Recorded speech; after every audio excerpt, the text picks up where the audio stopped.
All right, so picture this. You're at the NFC Championship game. Okay. It's down to the wire. The Eagles are about to score, and the Commanders, they're getting desperate. Oh, yeah. So what do? They start racking up penalties on purpose just to try and delay that inevitable touchdown. Right, right. Kind of a funny situation, right, when you think about it. Yeah.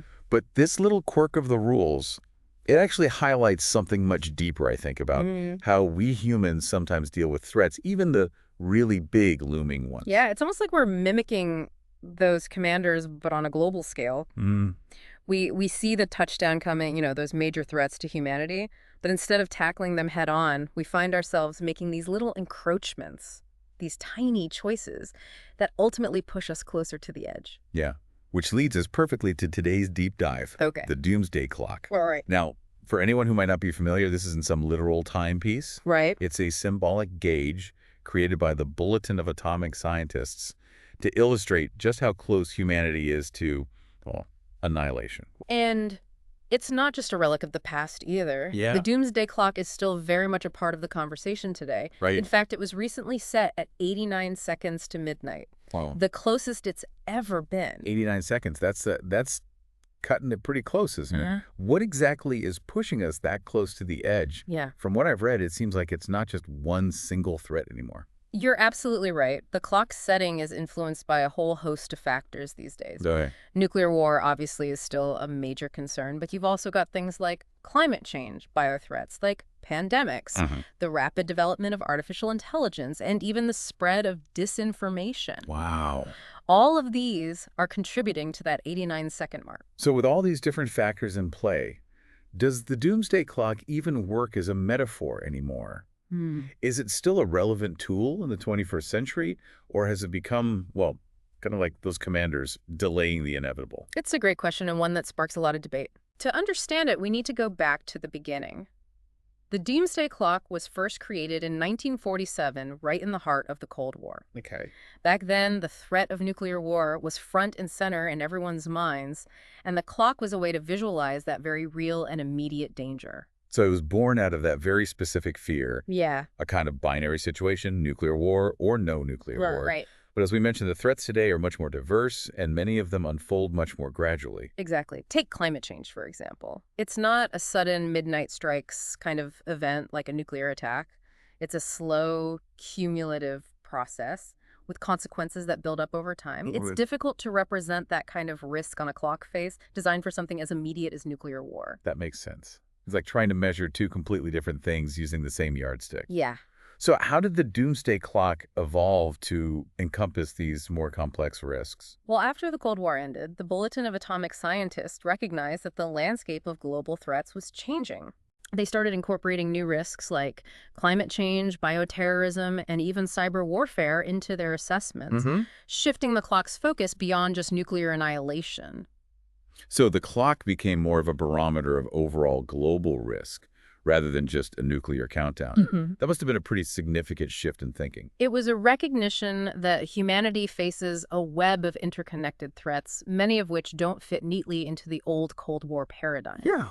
And that brings us to the 90-second mark. Okay. The closest the clock has ever been to midnight. That happened just this year, right? Right. What were the specific events or trends that pushed it to that record-breaking point? There were several key factors, according to the bulletin. Okay. The war in Ukraine, for one, has significantly heightened the risk of nuclear conflict.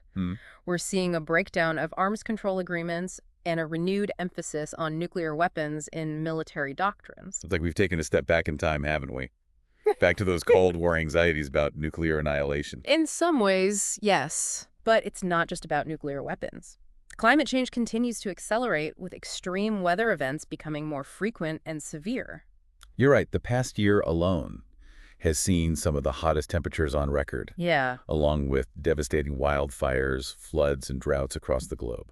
And then you have the emergence of new infectious diseases, Okay, like the right. avian flu you mentioned earlier, which has the potential to trigger a global pandemic. Those kinds of biothreats are so unpredictable, aren't they? It's hard to know when or where the next pandemic might strike. Exactly. And that unpredictability makes it even more challenging to incorporate into something like the Doomsday Clock, Yeah. which implies a certain level of certainty about the timing of a catastrophic event. Okay, so we've got nuclear war, climate change biothreats, All pretty heavy stuff. Hmm. What about some of those other factors you mentioned, like AI and disinformation? How do those fit into the picture? Well, the rapid development of artificial intelligence, especially its potential military applications, is raising serious concerns about unintended consequences. We're seeing a kind of arms race develop in the field of AI, with nations vying to create more advanced and autonomous weapon systems. It sounds almost like a science fiction movie come to life. Right. Machines making life or death decisions. And then you have the spread of disinformation, which erodes trust in institutions and undermines our ability to address these complex challenges collectively. Yeah. It creates a climate of fear and division, making it even harder to find common ground and work towards solutions. It feels like we're surrounded by these ticking time bombs, all with different fuses and levels of impact. So back to our original question, does the doomsday clock still work as a way to understand and communicate these risks? That's where things get really interesting. Because on one hand, the doomsday clock serves as a powerful reminder that we're living in a precarious moment. But on the other, it could be argued that it's becoming too simplistic. It almost feels like the clock itself is running out of time. Right. Not just literally with those seconds ticking away, but also in terms of its ability to really capture the nuances of the threats we face. So how do we even begin to make sense of all this?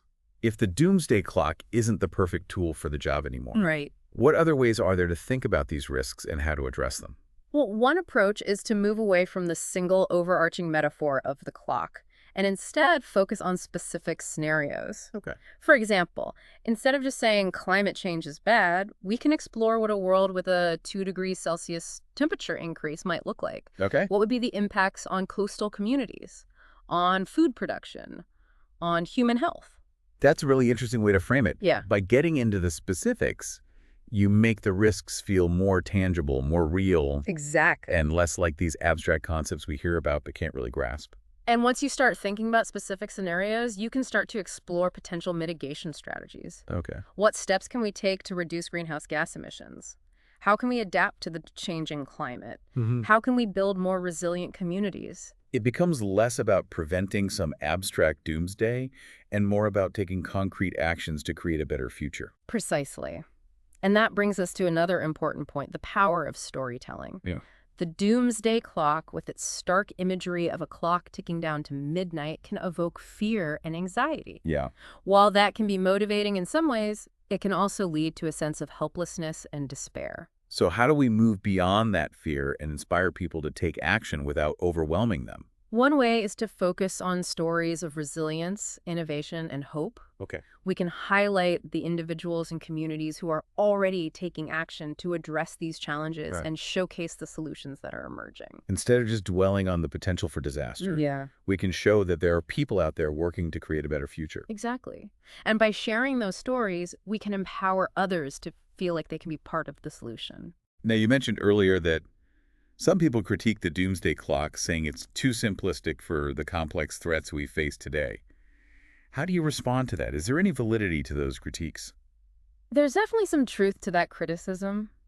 The world is a far more complex and interconnected place than it was in 1947. Yeah. But I think the doomsday clock still has value as a symbolic reminder of the stakes involved.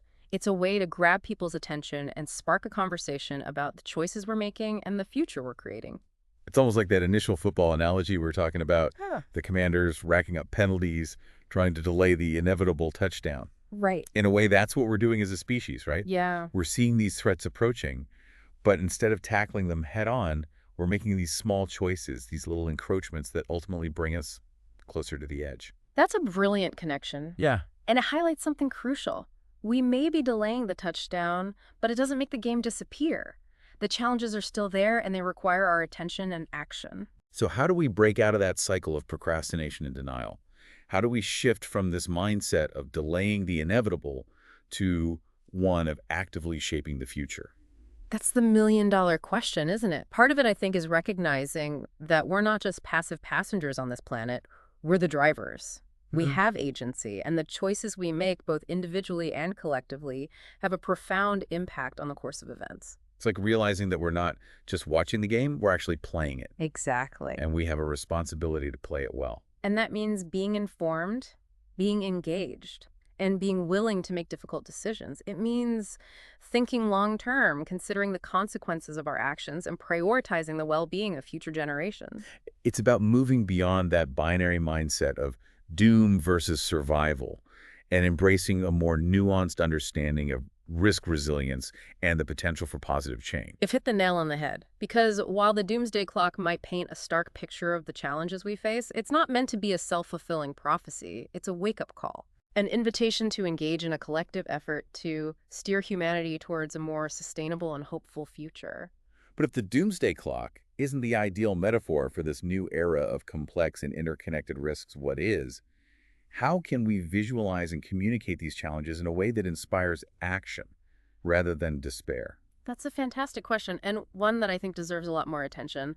Perhaps instead of a clock, we need to start thinking in terms of a network. Oh, okay. Imagine a web of interconnected nodes where each node represents a different challenge. Okay. Climate change, nuclear proliferation, bioterrorism, social inequality, you name it. I like that. Yeah. It really emphasizes how interconnected these issues are. You can't just address one in isolation. They're all intertwined. Right.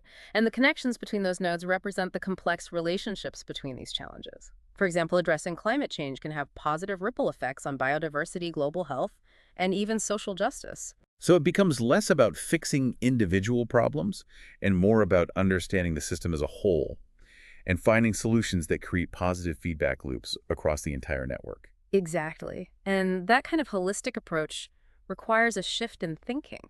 Right. A move away from the linear clock-based mentality towards a more interconnected, systemic way of seeing the world. So instead of focusing on how close we are to midnight, we should be asking ourselves, what kind of future do we want to create? Exactly. And what steps can we take today to make that future a reality? And perhaps instead of a doomsday clock, we need a doomsday compass.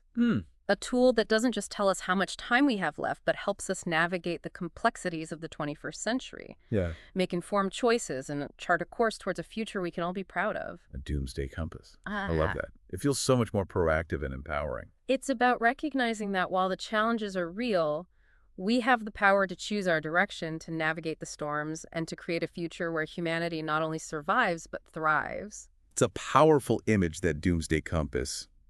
Instead of just bracing for impact, we're actively charting our course, making conscious choices about the direction we want to go in.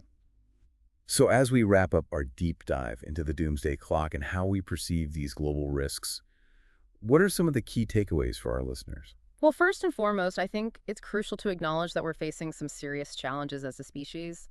The threats are real, the stakes are high, but at the same time, we can't let fear paralyze us.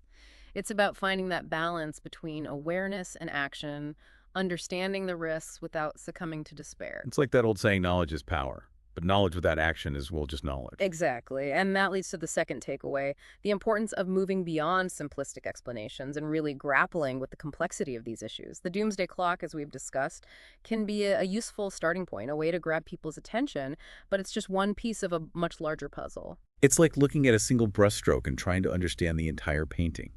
You need to step back, see the bigger picture, understand how all the different parts connect and influence each other. Absolutely. And that brings us to the third and perhaps most important takeaway, the power of human agency. We're not just passive bystanders in this unfolding story. We have the ability to shape the narrative, to make choices that influence the direction we're headed. We're not just along for the ride.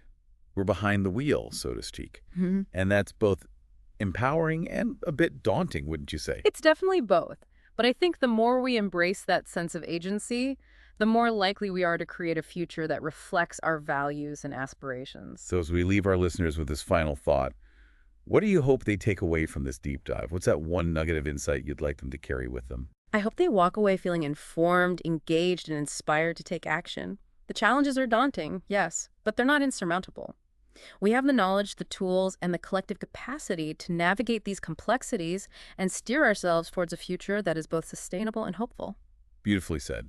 And to our listeners, we leave you with this.